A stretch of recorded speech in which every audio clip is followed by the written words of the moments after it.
undergrads have been working on a project together and made some not only great research, but some very noteworthy research that you may have read in many of the trades this last week. It's been kind of fun from this side of keeping our lips closed because we knew it was coming and they needed some time. But instead of me talking about it, I'll let them introduce themselves and talk about their research. But this is like a proud father moment for me. I love when our students do unbelievable great work. So way to go, boys. Thanks for that introduction, Father Joel. My name is Robert Morton. I'm a PhD student here. This is Dan Suckler and Austin Klassa. We did a research study under the Ensure project, which is kind of a unique project directed by Dr. Melissa Dark and Dr. John Springer. And we tried to look at an observational study in this particular research project that dealt with Cisco VPN streams. That was kind of the project that we were tasked to look at.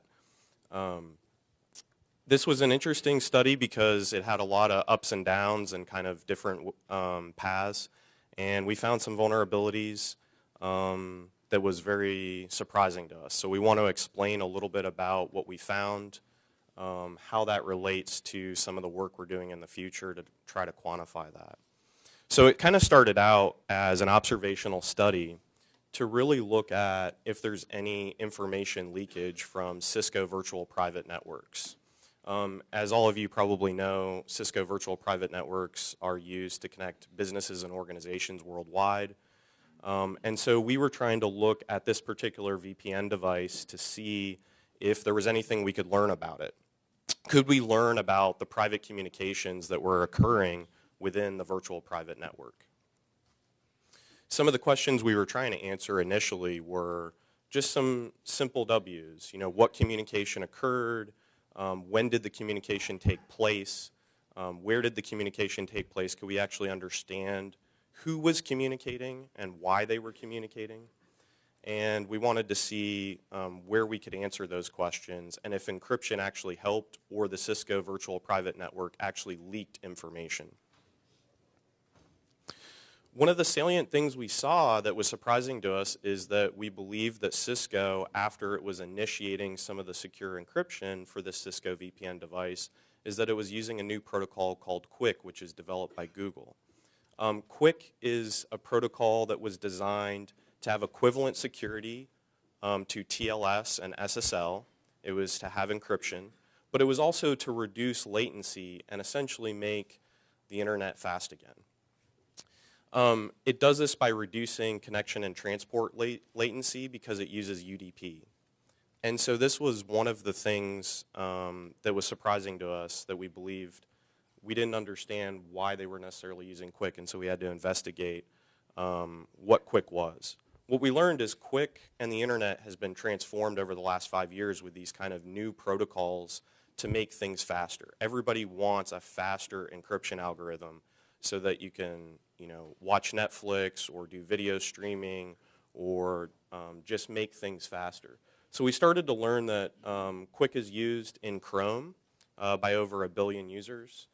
There's hundreds of thousands of websites, and by default, Google proper, such as Google.com, the search engine, YouTube, all use QUIC as their main protocol.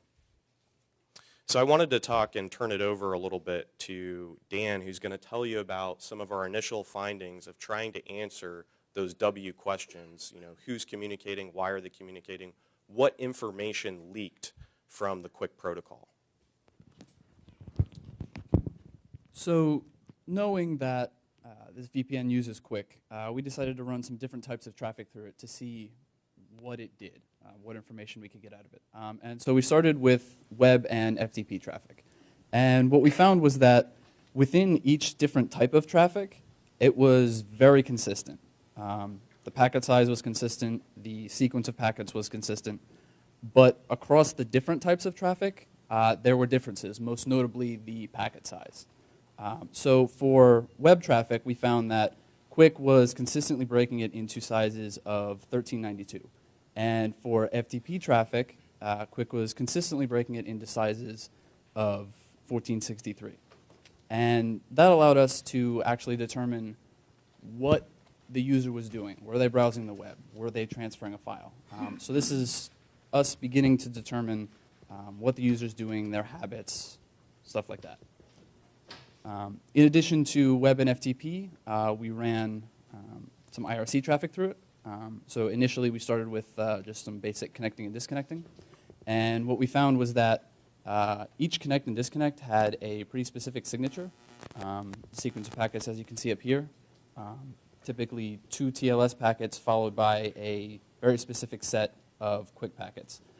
And because we also have access to the source and destination IP, we can keep track of individual users connecting and disconnecting to IRC chats within the VPN. And this is obviously a pretty significant leakage. So beyond just connecting and disconnecting, we took a look at specific chat communication within the VPN. And what we found was that nearly all of the messages were beneath 300 bytes. And for most of them, they were all different sizes, which was a little concerning and a little confusing. So when we ran it a bunch more, we started to see some more consistency within that. I'll turn over to Austin to explain a little bit more about that. So as we started to test IRC chat communication further, we decided to send messages with an increasing size, just sending 1 character more each time we sent a message. And we see this really nice stepping function when we listen to the unencrypted side of our network. However, when we correlate these packets with the encrypted side after it goes through Quick, we see this same really nice stepping pattern with 16 bytes of padding that's used by Cisco's implementation of Quick. And from this, we can start to piece together some more information. So when we think about AES GCM, the key space should be 2 to the 128 bits. And that works as expected. But when we start to look at AES GCM in Quick, we see that the message space is much smaller than that, since we now know what the length of the individual messages are.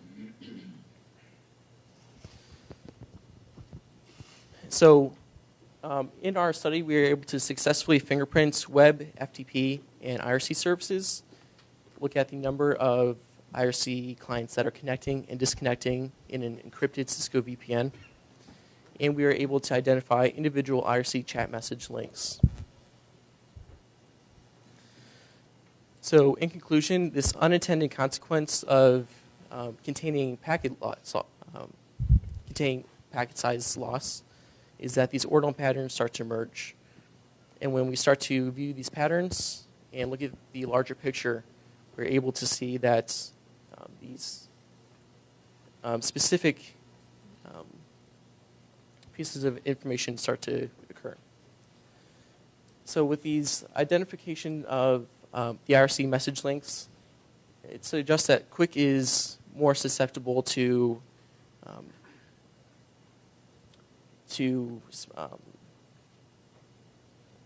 traffic analysis with sensitive and short and spontaneous types of communication. So one of our next steps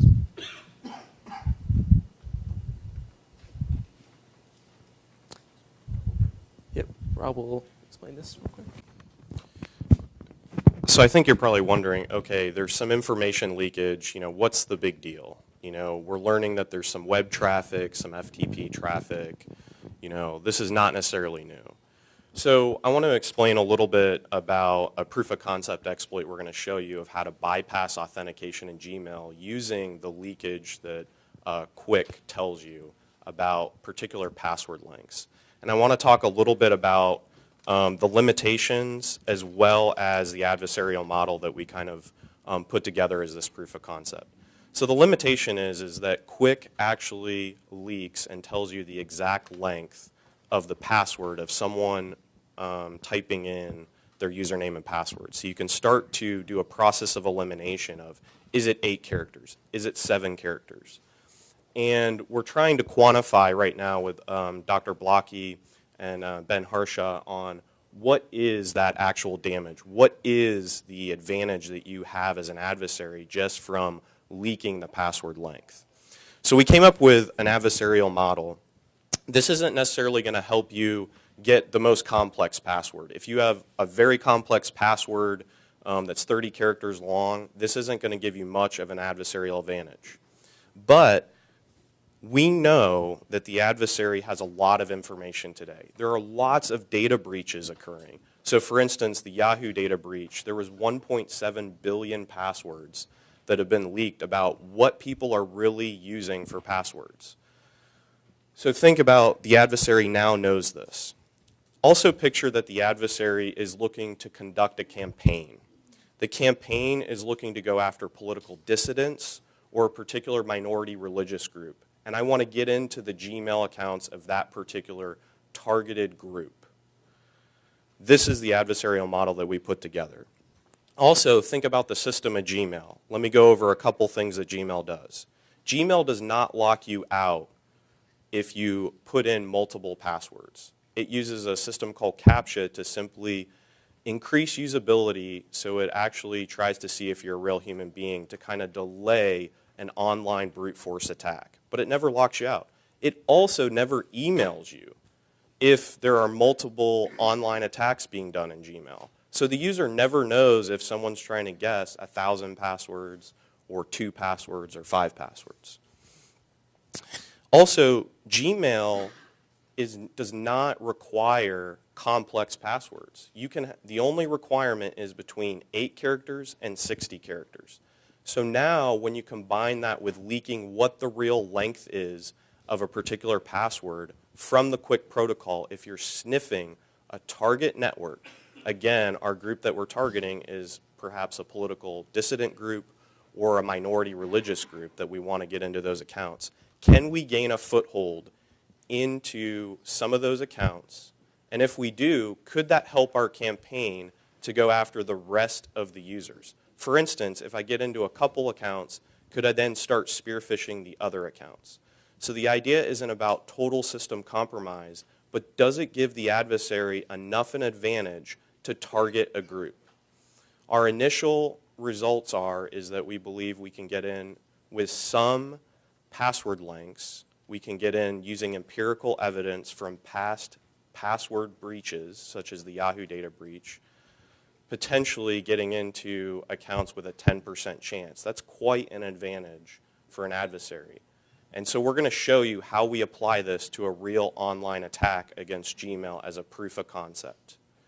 Austin's going to explain a little bit about the proof of concept exploit he wrote and the steps required to make this a reality against Gmail to bypass CAPTCHA, to use a commonly used password that we've gotten out of dictionaries such as the Yahoo data breach, and actually perform an online attack that would not be, that the user would not necessarily know is occurring. So I'll let Austin take it over and kind of walk you through his proof of concept exploit.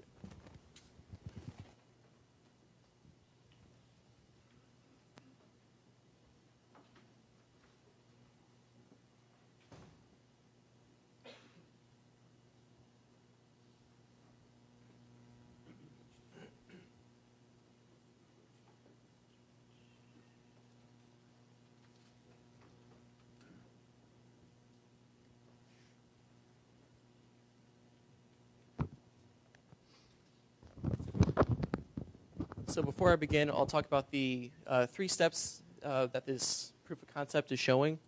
So the first thing that you'll see is a bot simulating a user signing on to Gmail multiple times. So it'll do it 3 times while we look at Wireshark in the background, and we'll capture that traffic. In step 2, we extract the password length, and we create an optimized password dictionary that only contains passwords of that specific length that we detect. And step 3, we try to brute force the system.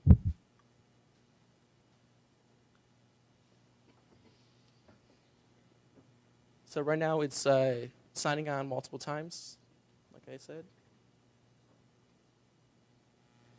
And this just shows what an average user would do when they're signing on multiple times, and shows that if we have access to the network and we collect these packets over a length of time, we can start to gain this information.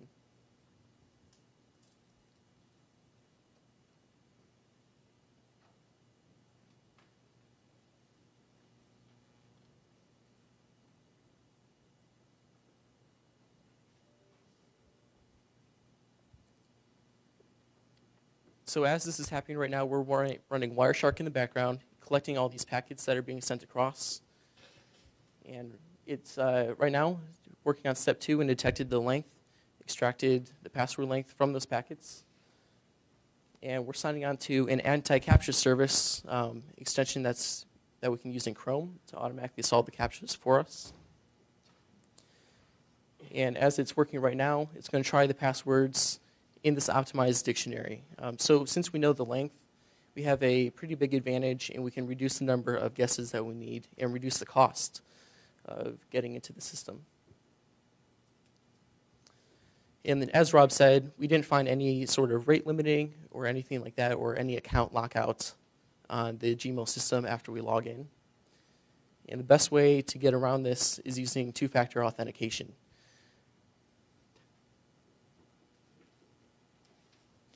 So most of the delay that you see in the program is actually delays that we built in ourselves. This could be a little bit quicker, but for demo purposes, we want to make sure that everyone can see what's going on and we can see that it's working correctly.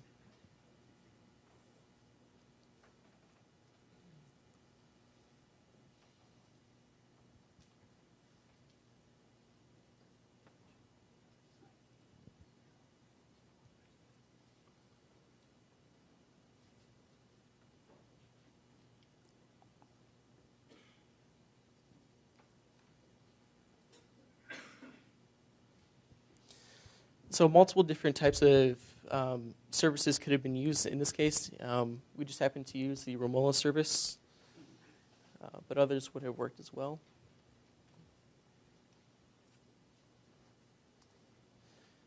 And this attack is scalable, so we can run this with multiple different bots at the same time to try to get into one account.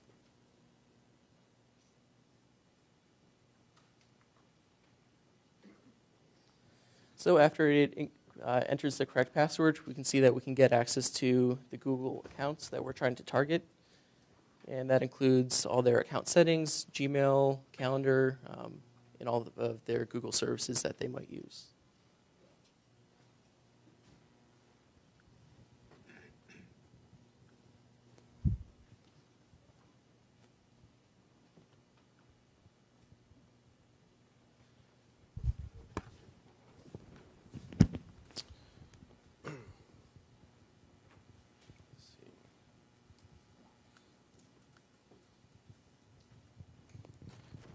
So I did want to talk about disclosure. We did inform US CERT.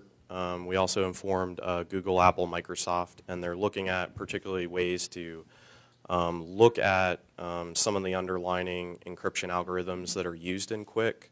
Also, where those encryption algorithms might leak information and how to deal with it. So they're meeting with the Web Consortium. We have some more information at ringroadbug.com. And we'll be updating a little bit about how we actually quantify that over the next couple months, about what is the actual advantage you have in situations like this when protocols actually leak information. We'd like to thank several people that really helped with this. We'd like to thank Dr. Dark and Dr. Springer for being our leads in this particular project. We'd also like to thank Bill Layton and Mark Lupker for all their great support on this and advising us as we went through the ups and downs of this particular program. We'd also like to thank Stephen Frank at Wintech, who kind of helped us with setting up the Cisco lab, and also Adam Hammer, who helped us set up the Cisco lab.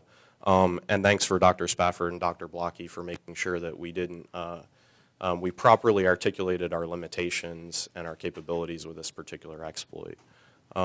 So that's really the end of the presentation. We're happy to take questions, but I know we're also bumping up against lunch, so I'm sure everyone's also very hungry.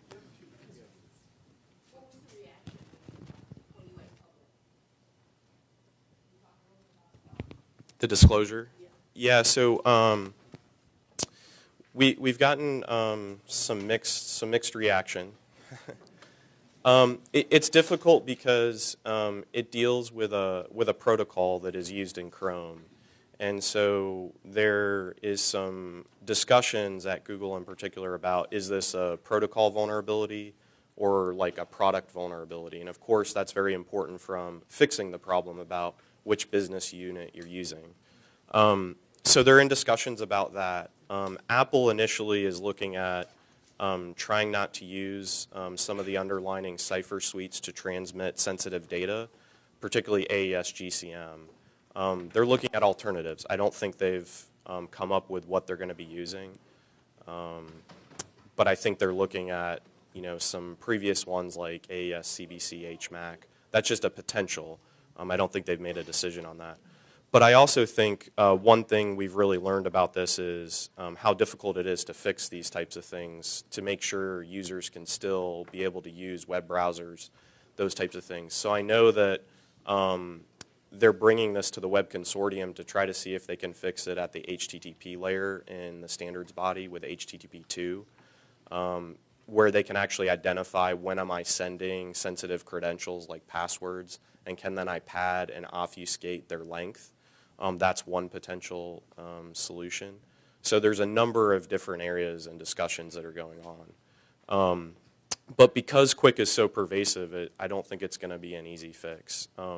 So we've tried to show a proof of concept exploit, but not necessarily develop something that would be used in the wild.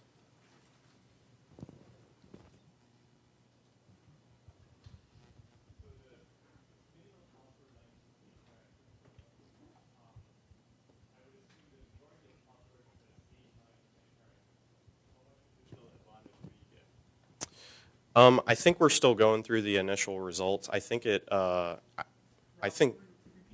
yeah, sorry about that. Thank you, Joel.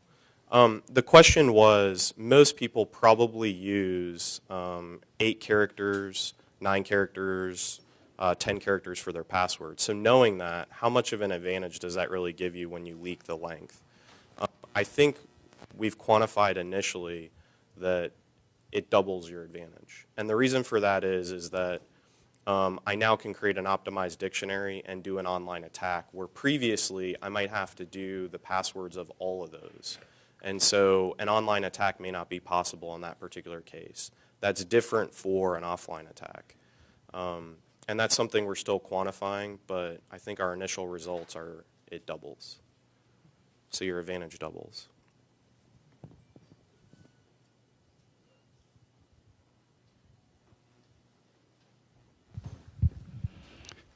Any additional questions? Gentlemen, thank you very much.